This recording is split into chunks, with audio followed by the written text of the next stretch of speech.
E aí galera, tudo bem com vocês? Vamos aí para mais uma edição do 6x1 Responde, que é aquele quadro onde vocês fazem perguntas e eu as respondo em vídeo. Você vem aqui nos comentários e faz uma outra pergunta para que eu responda na próxima edição. E assim a gente vai se retroalimentando até o fim dos tempos. Então desde o início eu peço para você deixar o like no vídeo, se inscrever no canal caso ainda não seja inscrito, usar os comentários para deixar a sua opinião sobre cada um dos assuntos e também para fazer a sua pergunta para a próxima edição. O Cláudio Bernardes pergunta: na Série B, qual foi a vitória que o time jogou pior e qual foi a derrota que o Cruzeiro teve o melhor desempenho? Cláudio, obrigado pela pergunta. Acho que a derrota em que a gente teve o melhor desempenho foi a partida contra o Vasco, tá? Assim, o Cruzeiro perdeu pouquíssimos jogos, foram apenas 3 derrotas na competição. A derrota para o Guarani nós realmente jogamos muito mal. Aquele 2x0 que nós sofremos contra o Bahia foi num jogo bem parelho, né, em que o Cruzeiro inclusive teve chance clara para meter o gol. Uma com o Vagninho, outra com o Daniel Júnior, não fez e acabou sendo castigado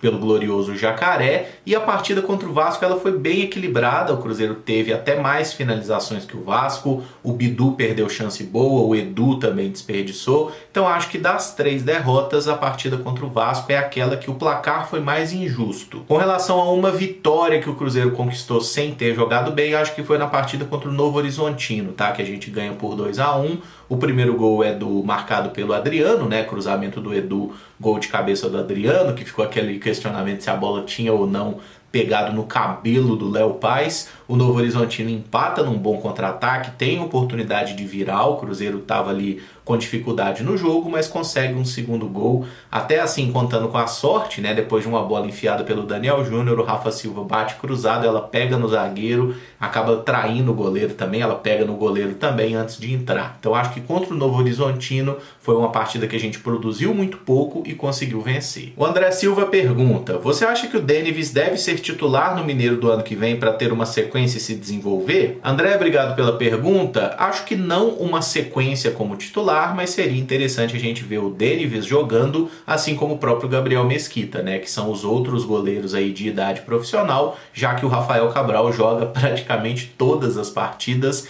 Ele só ficou fora, né, a partir do momento que ele estreou pelo Cruzeiro, de de 2 partidas contra o Tombense, que jogou o Denivis, e aquela partida contra o Patrocinense, que jogou o Ezequiel. Na Série B, por exemplo, o Rafael Cabral tá aí com 2 cartões amarelos, né? É possível que tome o terceiro nessa reta final e pelo menos o Gabriel Mesquita receba uma chance de jogar, né? Ele que tem sido sempre o nosso goleiro ali a ficar no banco, e o Denivis está sendo aí o terceiro goleiro, nem no banco tem ficado normalmente. O Campeonato Mineiro, no caso do Cruzeiro, eu não imagino que ele vai ser utilizado para dar rodagem para um time sub-23. Ele vai ser um campeonato disputado pelo time titular e eventualmente jogarão os reservas. Então, na minha concepção, o Rafael Cabral vai continuar jogando como goleiro titular que é. Eventualmente o Gabriel Mesquita joga uma partida, o Denivis também. Eu acho super válido rodar o time no Campeonato Mineiro, principalmente nos jogos fora de casa, que tem viagens um pouco mais desgastantes, normalmente nem vai de avião, vai de busão, né? Então você não precisa levar os titulares, especialmente quando tiver ali um jogo de Copa do Brasil próximo e tudo mais. Mas acho que não faz sentido você botar um goleiro jovem para jogar o Campeonato Mineiro e ele se desenvolve. Aí quando chegam os jogos competitivos, você bota um outro goleiro sem ritmo de jogo, não encaixa muito bem na minha cabeça, tá? Então para mim é interessante ter o Rafael jogando e ter o Denivis também recebendo algumas oportunidades, assim como o próprio Gabriel Mesquita. O TPO Esportes pergunta: Everton Galdino e Zé Ricardo, ambos do Tombense, seriam apostas válidas para o ano que vem, tendo em vista a boa Série B que os dois fazem e a ótima relação entre os clubes? TPO, obrigado pela pergunta. Só é muito importante a gente lembrar um detalhe, né? Ótima relação entre os clubes, também conhecida como boa relação do Cruzeiro com os empresários que administram o Tombense, né? Para quem acha que a gestão do Ronaldo está se afastando de empresários, não tem nada disso. O Cruzeiro segue próximo até demais dos empresários de futebol, só que às vezes mudou um nome ou outro, né? E empresário de futebol, necessariamente, ele não é bom nem é ruim. E a gente não deve também colocar todos no balaio André Cury, né? Inimigos do clube, caras que estão aqui para sacanear, para tirar o jogador, para ferrar o clube de todas as formas. Não necessariamente é assim, e realmente Cruzeiro e Tombense nas últimas temporadas tem feito algumas negociações, uma ou outra é boa para o Cruzeiro, outras nem tanto, né? Como o glorioso Dudu que passou por aqui. Sobre os atletas que você citou, né? O Zé Ricardo, volante, realmente está fazendo uma Série B muito boa, é um jogador de 23 anos, acho que poderia ser uma peça para composição de elenco, mas não muito além disso, tá? E acho que como o Cruzeiro já tem um número de volantes significativo, o Neto Moura, que eu imagino que vai ficar, o William Oliveira também, o próprio Felipe Machado deve renovar contrato, embora muita gente ainda questione. Pedro Castro, não sei realmente se fica. Pablo Siles, acho que provavelmente retorna para o Atlético Paranaense. Então a gente tem aí o Ageu, que vai estourar a idade de base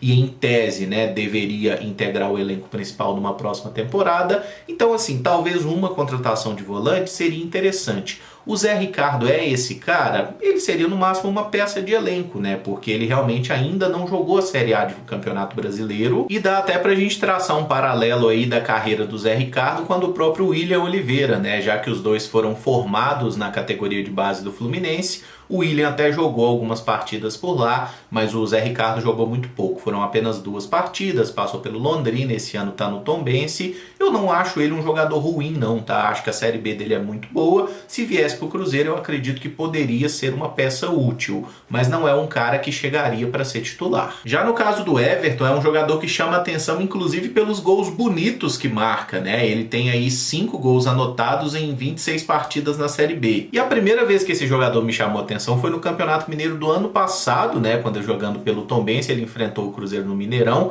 e jogou muita bola, fez uma partidaça contra o Cruzeiro, segue por lá, é um bom jogador, tá fazendo uma boa Série B, mas o Everton parece ser um jogador bem irregular, tá? Ele tem algumas partidas assim que realmente brilha, mete golaço, dá assistência, faz jogadas de efeito, depois fica algumas partidas bem mais apagado. Então nos dois casos eu classificaria os jogadores como apostas, tá? O Everton me parece ter até mais assim refinamento técnico, né? Mas ele não consegue jogar regularmente. No caso do Zé Ricardo, ele está com 23 anos, o Everton já tem 25, então são jogadores que não são propriamente garotos. E uma curiosidade é que o Everton teve passagem pela categoria de base do São Paulo, lá na temporada 2015, inclusive jogou bem lá na base do São Paulo, acabou não ficando, né? É um jogador que teve aí uma trajetória no Vila Nova de Goiás, passou pela Ponte Preta, Figueirense. Ele ainda não explodiu como prometia, mas é um cara que inegavelmente tem talento. O Denilson Nogueira pergunta: por onde anda aquele pior lateral esquerdo da história do Cruzeiro, o tal do Bray? Denilson, obrigado pela pergunta. Talvez você tenha sido um pouco duro demais com o craque Patrick Bray, né, dizendo que ele é o pior lateral esquerdo da história do Cruzeiro. Eu pelo menos não posso dizer isso porque eu não acompanhei a história do Cruzeiro como um todo. Mas é um dos piores que eu vi jogar, hein? Bota aí num balaio com o Fabrício, né? Aquele que mandou o dedo do meio para a torcida do Inter. O próprio Sanches Minho também me fez muita raiva. Giovanni Palmieri, João Lucas. É uma briga de foice. Mas o Patrick Bray está atualmente no Paysandu, onde soma 31 partidas e 1 gol nessa temporada 2022. Desde que deixou o Cruzeiro, ele passou pelo CSA, onde jogou 4 partidas, e esteve na Triestina, da Itália, onde fez 3 partidas pela Série C. E eu lembro que quando o Patrick Bray estava para sair do Cruzeiro, rolou o boato de que não, ele não vai ficar no Cruzeiro, está negociando aí com o clube alemão, né? Ele inclusive tem a dupla nacionalidade alemã, ele não conta como estrangeiro em boa parte das ligas europeias. Aí eu até fiquei fazendo graça, né? Que ele claramente estava indo para o Bayern de Munique para botar o Alphonso Davies no banco. Mas não foi isso que aconteceu. O máximo que ele arrumou na Europa foi lá uma passagem bem apagadinha pelo Triestina aí da Série C italiana, em que inclusive ele jogou 3 partidas e o time ganhou as 3, o que prova que Patrick Bray realmente é um vitorioso, um grande jogador, e as suas críticas são muito injustas. E esse vídeo fica por aqui. Se você gostou, eu peço que deixe o like, se inscreva no canal caso ainda não seja inscrito e use os comentários para deixar a sua opinião sobre cada um dos assuntos e também para deixar o seu questionamento para a próxima edição. Muito obrigado por acompanhar, um abraço e até o próximo vídeo. Valeu!